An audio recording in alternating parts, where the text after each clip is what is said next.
We are back at the Vyne, so National Trust property near Basingstoke that we came to on the way back from our trip to Witham Priory at the end of Feb, beginning of March. And back then the weather was a bit meh and this place was rammed and lockdown hadn't started, and now it's much more empty and lockdown has finished. And the National Trust places have started reopening and taking bookings, although it's very hard to get them. So we thought we'd see it in a more leisurely pace. Welcome to another episode of Toby Stupid Vlog.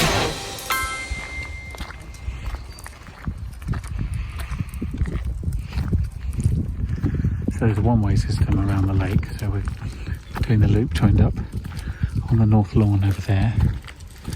We can have a picnic. This is the meadow that the cows are in. It's stunning, like a little variety of trees and lovely long meadow grass. Organic farm, I believe, as well, so nicely looked after. Found a nice spot for a picnic.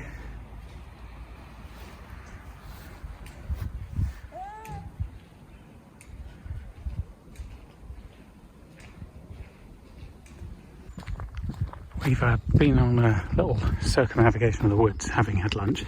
It's one way in the National Trust bit, so we had to go back round past the car, drop the buggy off and then put Amelia in the sling, and then we've done a little navigation of the woods. But meanwhile, Amelia has dropped her dummy, even though it's on a little tag thing to stop it falling off.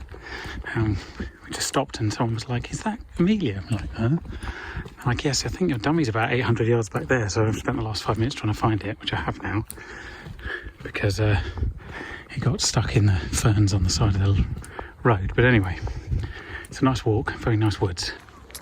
Say hello, Bob. Say hi.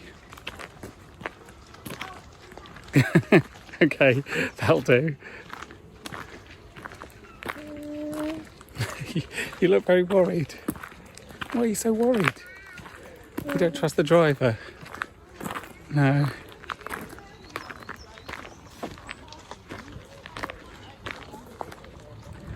Hey, good evening. I might be in the car park of Marks and Spencer, but I'm not actually going to Marks and Spencer because it's 9:10 and it's closed. I'm going for a walk because today has been quite full on, and it's not like I haven't done a lot. It just feels like I haven't had any moment where I haven't been doing something.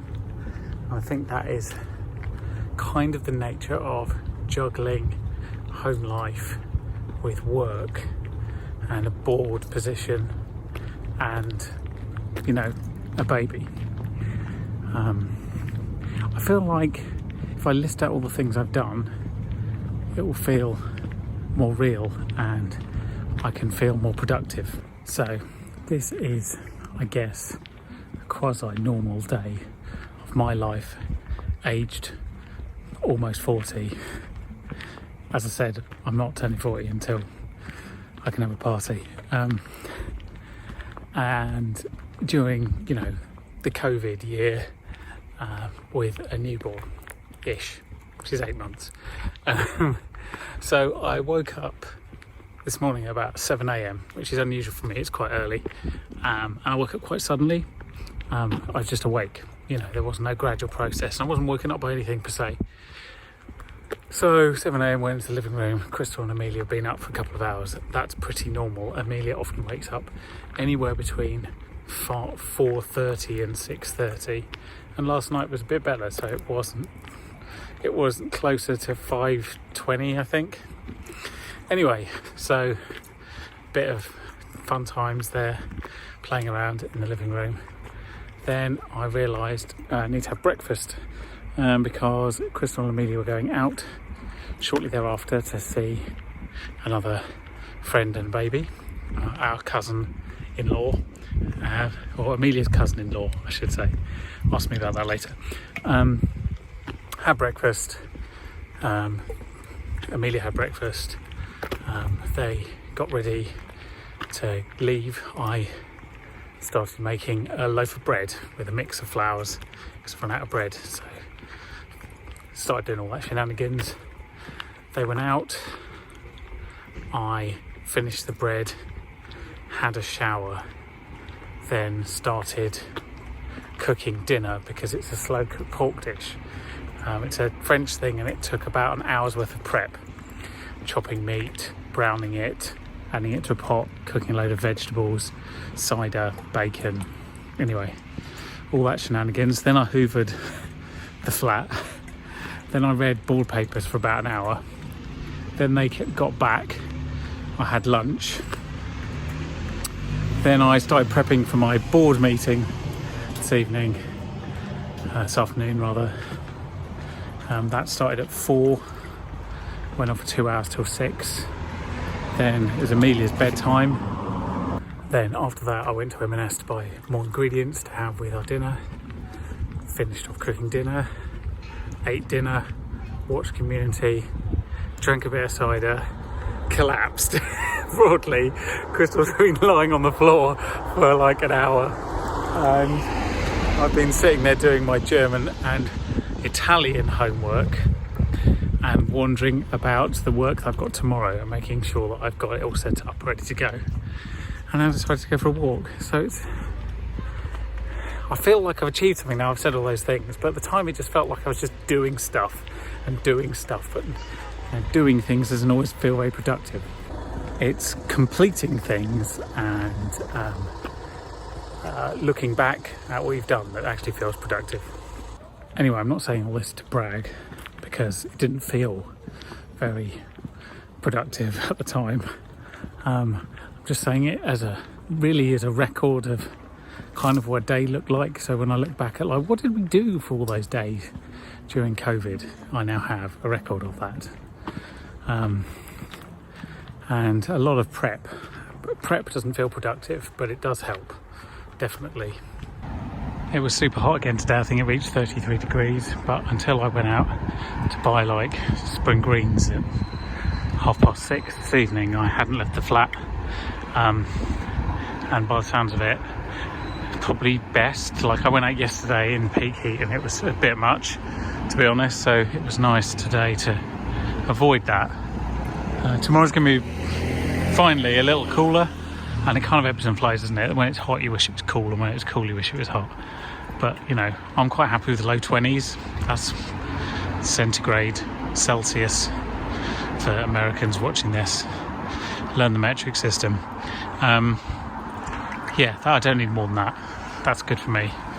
The number of tiny flies and midges and what have you out there, it's like pestilence. It's like end of day stuff, because that's what happens when you have a really hot day in an urban environment. It's just sort of disgusting flies. Speaking of which, I feel like I'm just updating you on all the weird things that's happened in my life. Like yesterday evening, it was also very hot, and I left the window open in the kitchen and one of the lights on. When I went in there later on, there was about 200 or 300 flies on the ceiling. It was disgusting. So I hope you're not eating your dinner. Anyway, I had to hoover them all up, so that was fun. I presume I didn't wake the neighbours, at least no one banged on the floor, but I was like, this is the most horrible thing I've ever seen. Anyway, I don't know why I'm telling you this. Anyway, I was going to say, if you want an absolutely amazing Normandy pork in cider recipe, Google it, because that's what I did. Let's do a word of the week, because I keep forgetting. Let's at least do one. Flies, we talked about flies. Hello there, Wisteria's back now. I'm really easily distracted. A fly, let's do the fly as the word of the week. So first of all, in German, the fly is der Flieger. Der Flieger. That is the fly in German.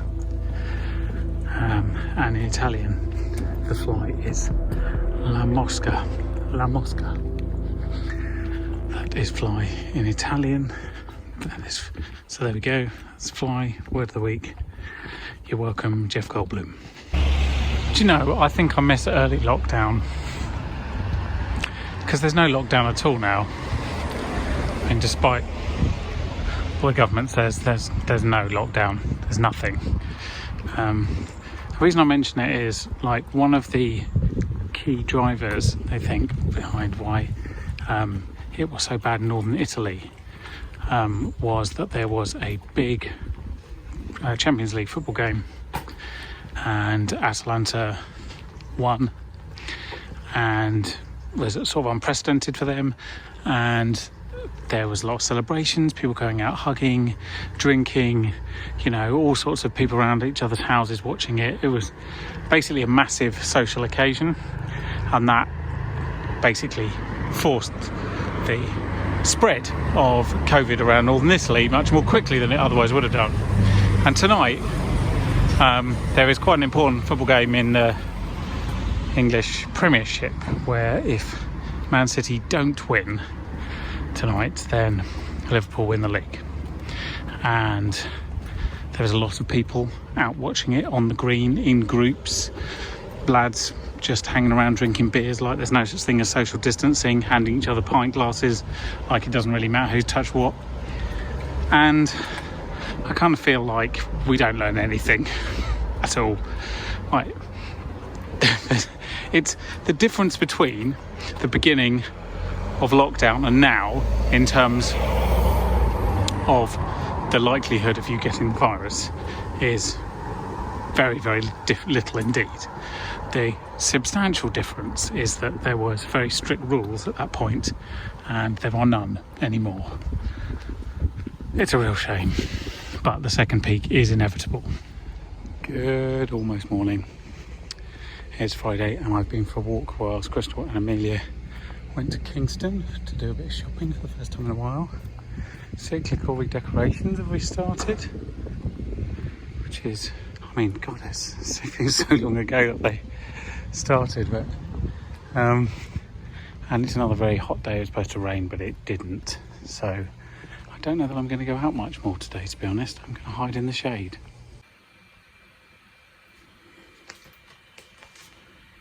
This is now quite a normal sort of Friday setup. Zencaster recording, me and a mic, baby monitor, baby is gone. We've pied. Hello again from another random stroll around Kew. It is about 9:30, I think. Yeah, and it's the end of the day, it's the end of the week. I'm just going on a very short walk to get my steps in, and then going home and collapsing for a bit. It's much cooler now. It rained and the temperature's dropped by 10 degrees. It's lovely. And I'm going to show you one last thing, which is a very random spot, and if you are into Formula 1, this will mean something, and if you are not, this will mean nothing. So apologies, but I'm just going on a walk so I can take a photo of this random thing and send to a friend of mine. Anyway, let's get walking. Summer's evenings are the best. Long light. It's great. It's a bit confusing for a very small person who lives in our second bedroom, who doesn't quite understand that when the sun rises at 4:50, that doesn't mean the day started, and because it's bright sun in the sky at 6:30, that doesn't mean that you can stay up as long as you like. But aside from that minor complication, it's very lovely. So I've just passed Kew convenience store, QCS as it's known, just up there, with the lights on, and I'll now insert an image that I have on their front door. There you go. I'm sure that means nothing to you, but suffice to say, the story behind that drinks company is amazing, crazy, insane, and involves a hell of a lot of money, but no actual drink. If you have time one day and you want to see a really great conspiracy theory, have a look at the story of Rich Energy and its founder William's story. It's brilliant. Anyway, that's all for this week. Thank you very much for watching. Hope you enjoyed. I'll see you very soon.